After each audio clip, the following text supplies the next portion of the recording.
Welcome back, everyone, to Local Grit Podcast. I'm here at Footprints Music on Lock Street, and today's guest is someone who embodies exactly why I started this show. Erin Dunham is a Hamilton native, top 40 under 40 recipient, the CEO and co-founder of The Other Bird, the hospitality group behind Rapscallion, Henry's on James, and The Mule, a fully gluten-free taco and tequila concept that started one of the first crowdfunded restaurants in North America, and is now facing franchising opportunities across the country. Over 15 years, she and executive chef Matt Kershaw have built a reputation for opening restaurants in Hamilton that Hamilton didn't have, and doing it on their own terms. Well, welcome to the show, Erin. Hello. Thank you for having me. Yeah, it's my pleasure. So you have spent 25 years in hospitality. You started in corporate, and then you decided there needed to be a change.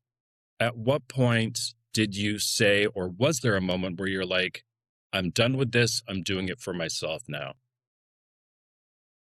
Yeah, I think this happens for a lot of people with kind of the spirit of wanting to do something on their own, is that generally speaking, we're really hardworking and we'll bust our butts to do any job.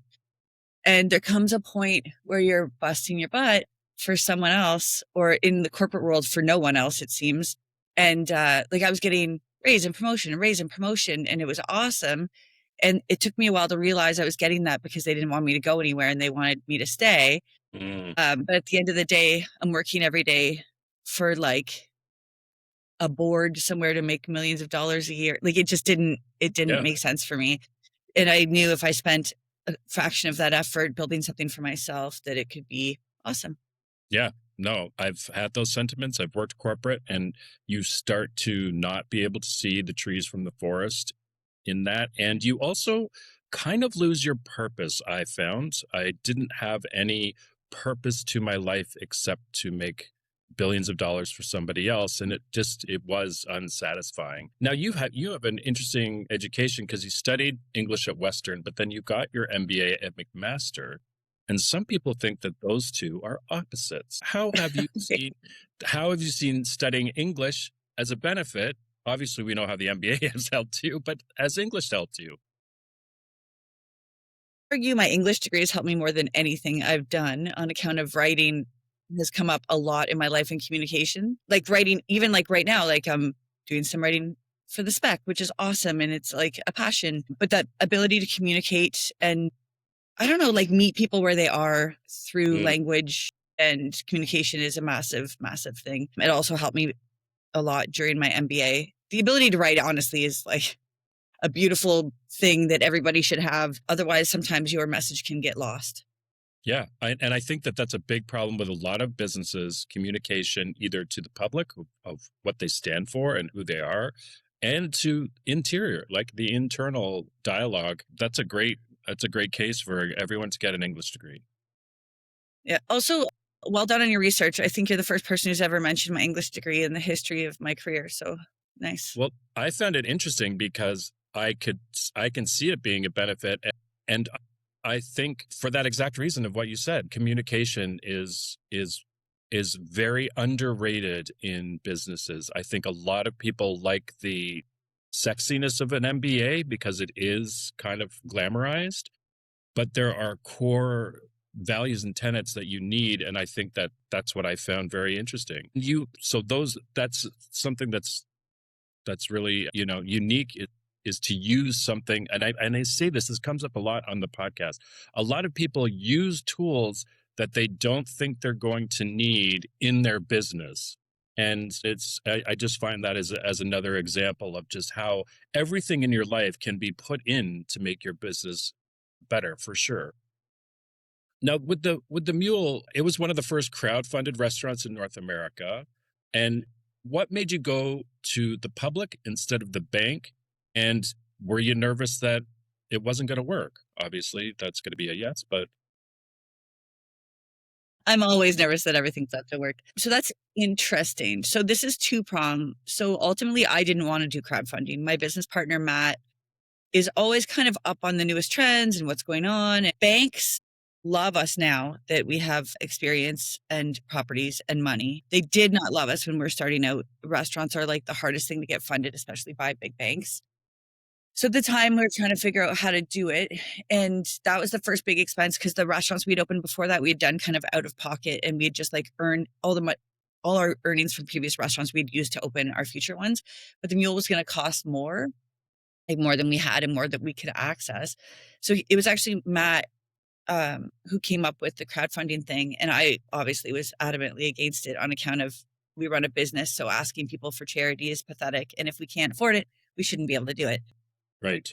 And so we came up with a plan like we always do. Matt comes up with something he wants to do. I say absolutely not. And then he finds a way to like butter it up so that I'll accept it.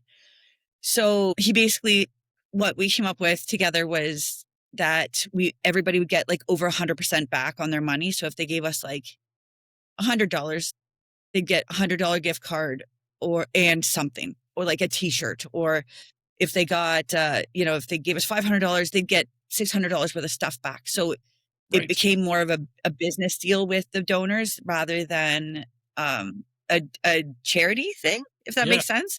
It Yeah. also kind of got us customers in the beginning because if you're giving them gift cards, they're going to come check it out, which was awesome. But I was scared it wasn't going to work.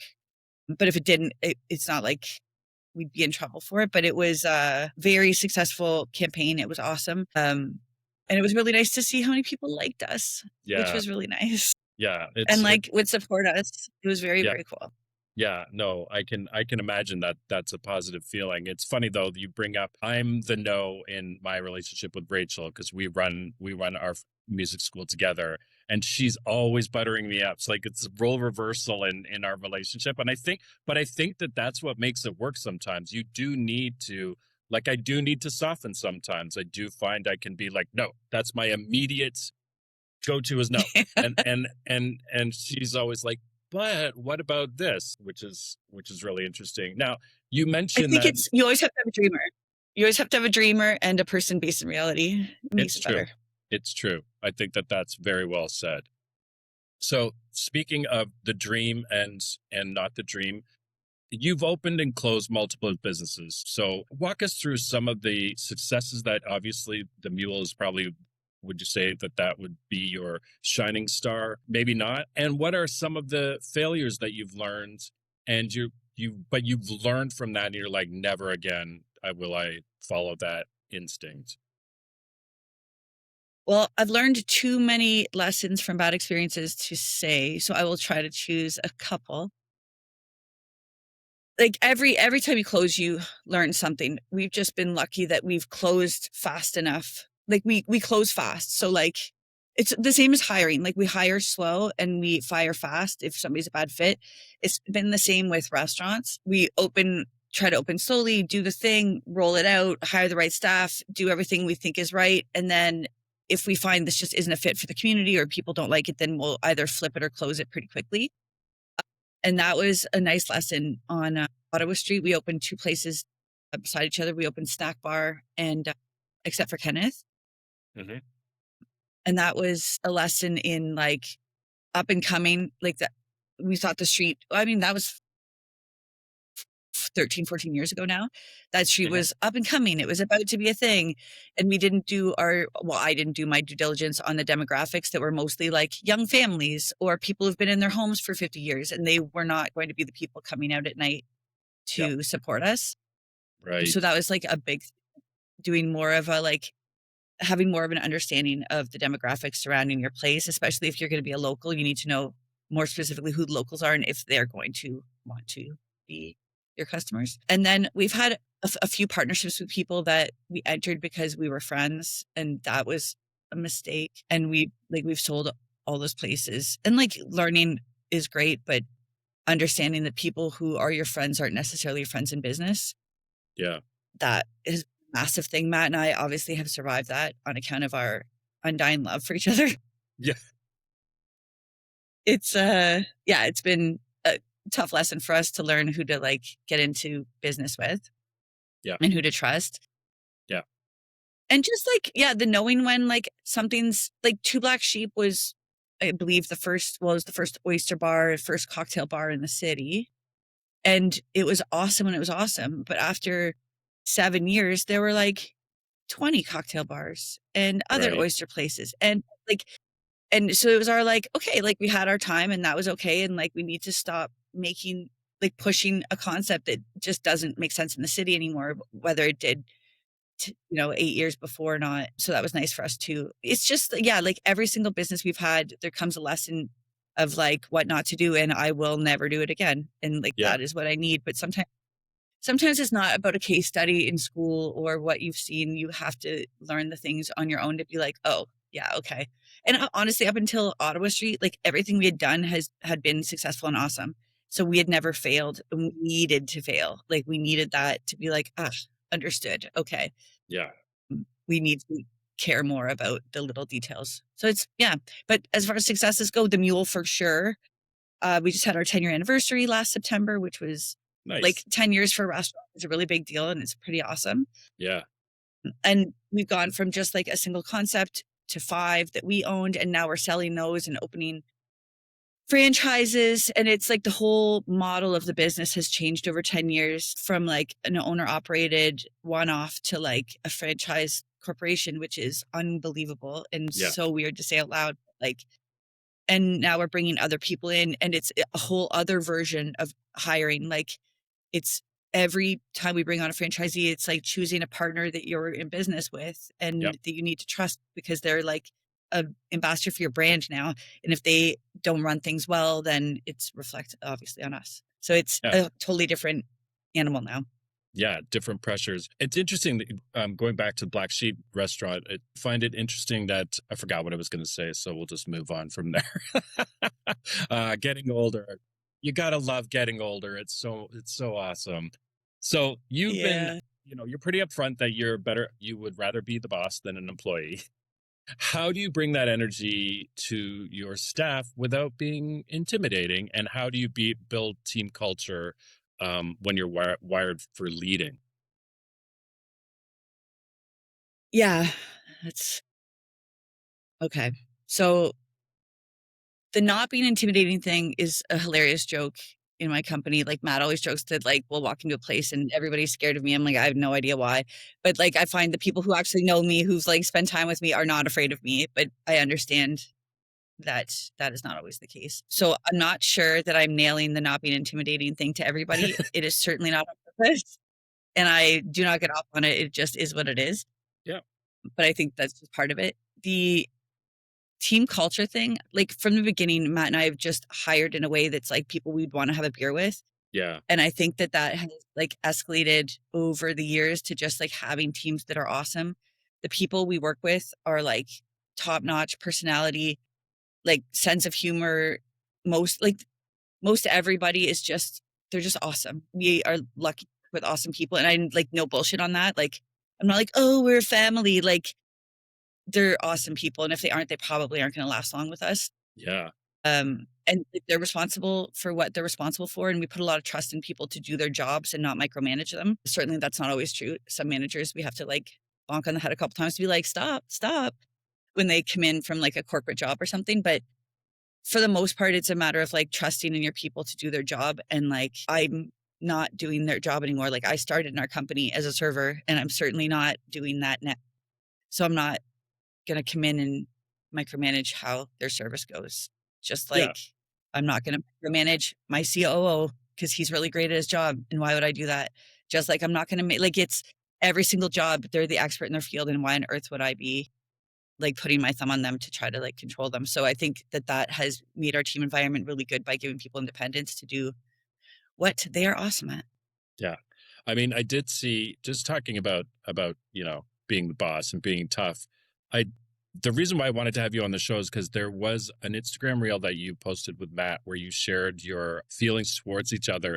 And Matt's was like, "You're awesome," almost like little punch on the arm. And you were actually very heartfelt and said and I was like, wow, that's really interesting. And it was just I knew that there was more there. That's what I found fascinating. So I thought I'd share that with you. I don't Yeah, Krish, know. Krish and I are like best friends forever. Yeah. We made the mistake of dating once realized that was a terrible idea. And yeah, like we're unbelievably close, like brother sister close, and it's yeah, we have a lovely relationship. But as you can tell by our interactions, it's very like brother sistery. Like Yeah. I'm like, oh, you're the best, you're so great. He's like, you Yeah. too, kiddo. Yeah, I know. That's exactly what it was. And I was just like, Yeah, that checks out. yeah, that's so funny. So now that you have three active brands, you've got the Mule, Rapscallion, and Henry's on James. They're all pretty different to each other, which is also another challenge, I'm sure. How do you keep the sharp focus of each concept, and how do you stay in the? And this goes back to what I was going to say about Two Black Sheep. Is just like when you start to see ubiquity of cocktail and oyster bars, you need to look at your business and be like, what do I need to change here? You can't just be, otherwise it's harder to compete, not easier with that experience. And so that must also be similar to these three brands as well. Yeah. So our brands are very different because we get bored and we need to create something new. Yeah. That is like a major part of our entire growth of our company. But we ultimately just, we open places we want to go.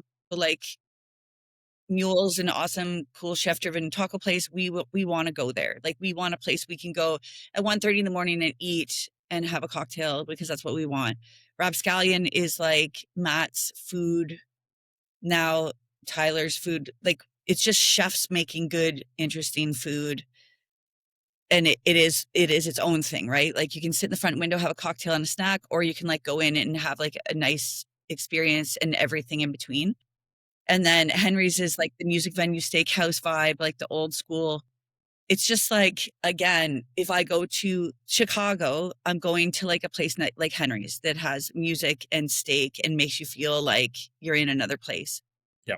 Or another time rather. Like when you walk in, the whole point is to feel like you've gone back like 70 years into a different musical time. So yeah, they're all different for that reason of like boredom and need. Yeah. Yeah. No, we started the same thing. We started a music school because all the other music schools were like very, very, they were traditional and old school, and it was more about the teachers' accolades than the students' accomplishments. And we wanted to make a school that was friendly and people wanted music for the rest of their lives. There was no shaming. There was no that old school kind of mentality that everybody hated about music. We got rid of. Yeah. We wanted a school That's that our kids could go to.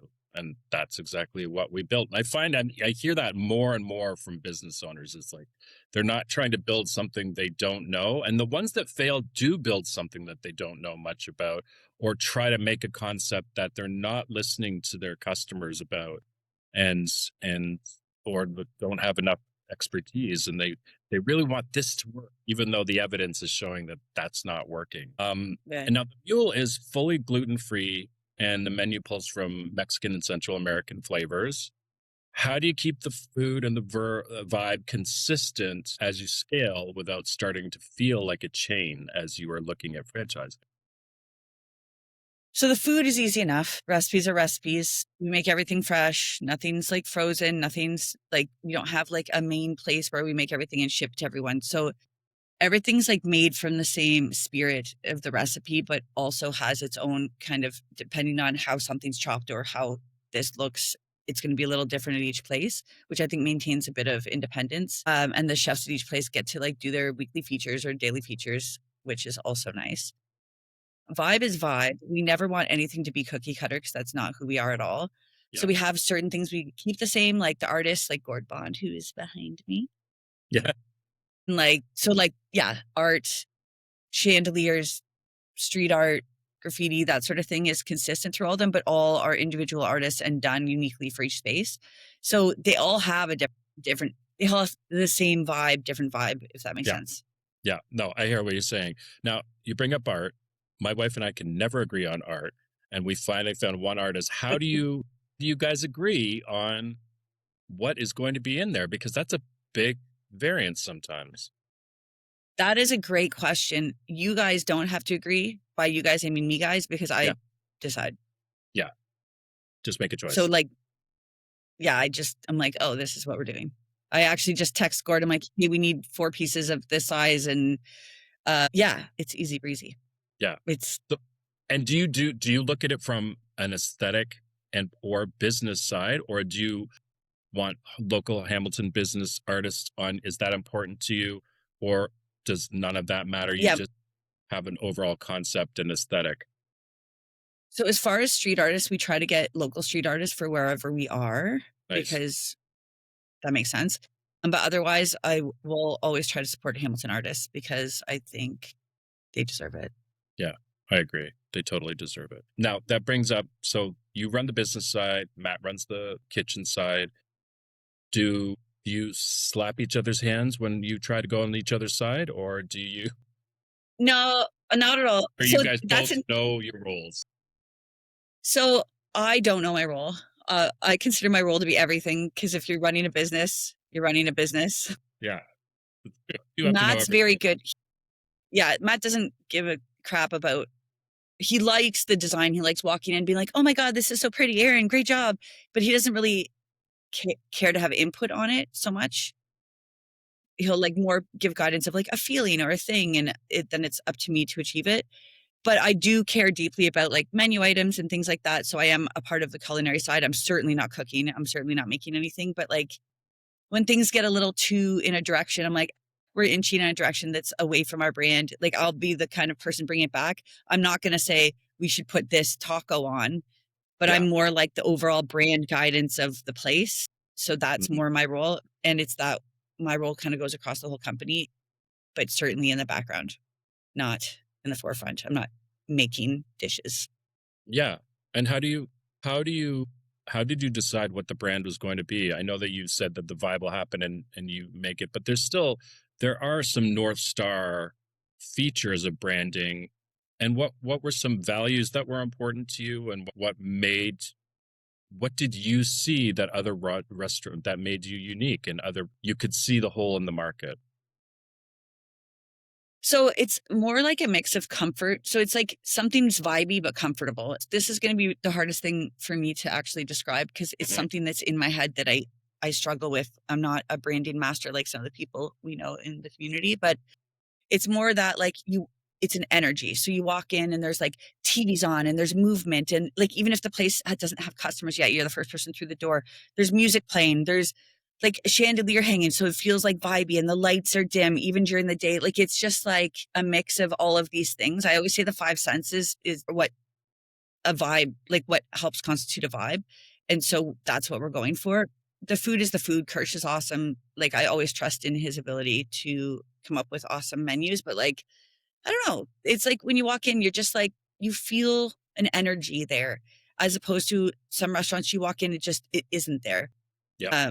And I certainly want the energy at all our places to be completely different because you don't want people to be like, oh, well, instead of there, we'll go here because they're totally different. Right. You're specifically going for a thing. So yeah, that's probably the best I could do to answer that question. Yeah, no, I know what you mean. You know when it's wrong, which isn't a great answer, but you know when something's off. Yes, But I yes. totally get it. I totally know what you mean. So the Hamilton food scene has changed a lot over the last 10 years. I think that a lot of people are coming from Toronto and trying to open up shop here. And I think that as a result, Hamilton's food scene has elevated. Do you think that Hamilton is at like a Toronto level of, because Toronto gets known for its restaurants all the time? And does it frustrate you that you think Hamilton is just undervalued and underappreciated, or do you kind of like that space because it allows you to be, there's less pressure to be the new international, food scene giant, so to speak? Does that make sense? Am I making any sense? Yeah, you asked more than one question there, but I'll get it. So uh I don't know if Hamilton's undervalued anymore. I think that people come to Hamilton for food and experiences now, food and art, etc. Like I know people from Burlington, Oakville, Niagara, like they're coming from everywhere to go to Hamilton because they're like, oh, it's like the cool place to go now without having to go into the big Toronto city. Do I think we compare to Toronto? Absolutely not. Toronto has so much more money than we have. Like we just don't have people willing to spend millions of dollars to open a restaurant in Hamilton. That's Yeah. absolutely not a thing. Yeah. Until we have that, we're not in competition at all with Toronto. Yeah. And I found we have like really we actually have some people coming from out of town who've created really cool spaces. But that's because they're used to spending it. So like they've come and spent money here, which is, we thank you all for that. Yeah. Because it elevates a bit, but the more we elevate, the less accessible we are to like a chef starting out who wants to open his own place. Yeah. Whereas I'd love the money in restaurants to come here. It also makes this less accessible. I don't know. Yeah. No, It's we're not Toronto. I didn't mean to compare as in would I rather go for dinner in Hamilton or would I rather go and dinner for Toronto? Where I'm coming from more is that do you think the level of quality of food is as good in Hamilton as it would be in Toronto? Or do you think that Hamilton still has growing space and are there things missing? I mean, don't give away any future plans for business and restaurant openings. Don't give away your secret sauce, but does that make more sense of where I'm coming from? Yeah, totally. So I don't know. I love Hamilton. I love our food. I still don't think it compares to Toronto. Like there, Toronto pulls from all over the world for talent and we don't. So like, I think it would be absolutely short-sighted for me to be like, yeah, we're as good as Toronto for sure. I don't know how far off we are, like considering our resources and what we have. Like, I think we have amazing chefs here that are super talented. My hope is that they stay and they don't get pulled to Toronto or elsewhere. But yeah, I think we have like a massive talent pool and they're amazing. Hmm. I don't think we have the pull that Toronto has for like international chefs and people. Yeah. Have you noticed any big with cost of living is a concern on many people's minds? Are you noticing it impact your businesses in terms of buying your staples and also in terms of frequency, less return customers? Are you marketing more to new customers? Again, I keep peppering you with like four questions, but Like 5 questions in one. Yeah. Um, I just say what's in okay. my mind. So yeah, costs have gone up a lot. Minimum wage has gone up a lot. Cost of food is astronomical. I knew the cost of food had gone up and I just went to Phoenix to visit friends. And the cost of food there is like a fraction of ours. A fraction. Like there's no comparison. I'm like, how do we survive? Like the restaurant margins are small to begin with, and they're getting smaller Puppy. and smaller. Yeah, sorry. That's And they're okay. getting smaller and smaller by the day. So it's just like, I don't know. I don't know how we're going to keep going or what's going to do. We have to raise prices and we do. And then people are upset we've raised prices. But I think at the end of the day, people are going to want to go out still. They're just going to be going out less. Do you see anything There's, where your margins are going? Like, is it going to the cost of food? Is it going to taxes on the food? Like, do you see a I don't tangible? know. You don't know. Yeah, Like, I like, just everywhere. uh, yeah, we feel like we're getting hit kind of from every aspect right now, and it's really hard. Our rents are like Toronto rents now. So I that was the great benefit of Hamilton 20 years ago is like our rents were so small that yeah we could make something of it. yeah But like our rents are Toronto prices literally to buy buildings now is like Toronto pricing. So I know. they have to charge us that. Yeah Our food is up, our labor is up. Like none of our costs have gone down or stayed the same, obviously. But like yeah. it is harder and harder and it's becoming a challenge. So like our main thing now when we're looking for franchises, our main thing is rent. Can we find a place with reasonable rent? I And then that's a start because that's really the only place it's not like we can change the cost of food. yeah, We cannot and change the cost of labor. I know. Yeah, no, I hear you. I mean, I do have one bone of contention because many of these buildings that are for lease for market value, and I'm saying that in quotes for those who are listening, those buildings have been owned by those people for 35, 40 years, and yet they're Yeah, still charging those rents. And I that get does that suck. people need Yeah, to and make they can more sit there money. forever because their buildings are paid off. So they Yeah, can literally just sit and wait for it because they don't have mortgages. exactly. And I do wish that building owners would be more about, and they don't have to be, and I get it, but it's just the way that I think, more community minded. It's like charge a little bit less and have someone in there for maybe 10 years as opposed to charging market value, again in quotes, because I don't think it's market value. I think this is just elevated and allowing and having them there for 2 years on Lock Street here where we're located. It's high turnover now of businesses that just can't last longer than 2 years. And I saw exactly the same thing happen with our location in Toronto at Yonge and Eglinton. high rotation, and it's like Nike, it's like Puma, Yep. big brands failing in retail. And so it is a real issue, rents escalating in prices. And then again, It's brutal.